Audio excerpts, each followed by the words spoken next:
10 Degrees Above presents Making Handmade Chocolate in 10 Easy Steps. Cacao fruits grow directly on the trunk of the cacao tree. Mature pods change color, which alert you that it's time to harvest. To access the cacao beans, simply take a knife or other sharp object and hit the cacao seed pod in the middle or towards the top 2 or 3 times. This will open the seed pod, exposing the cacao beans. The cacao beans are covered in a white, fleshy, edible substance.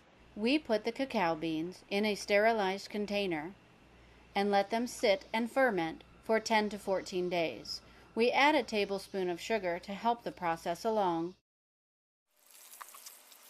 After your beans are completely rinsed, put them somewhere dry, preferably in the hot sun, 1 to 2 weeks. After drying comes the roasting. As you can see, the beans still have an outer shell that needs to be removed. So during your first roasting process, put the beans over a fire. Constantly stir the beans to ensure that there is no burning. The first roasting allows you to remove the outer shell and separate it from the bean. After the shell is removed, we do a second roasting to enhance the flavor and aroma, get it just the way we like it.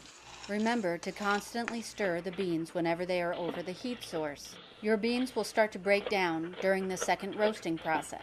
The next step is to add your beans to a grinder. We use this hand grinder, and it takes us about 3 or 4 times through the machine to get the correct consistency. Remember that the finer you grind, the finer your chocolate will be. Only running it through the machine a couple of times will give you a grainy texture, which some people enjoy. The chocolate we enjoy at our house includes cinnamon, powdered milk, sugar, vanilla, and condensed milk. This task can be the most daunting. You must mix the chocolate and ingredients together for a minimum of 45 minutes by hand and preferably an hour or 2. This makes your chocolate pliable and mixes the ingredients together to make sure that every flavor is brought out in every piece of chocolate. You can put your chocolate into molds or simply make chocolate balls.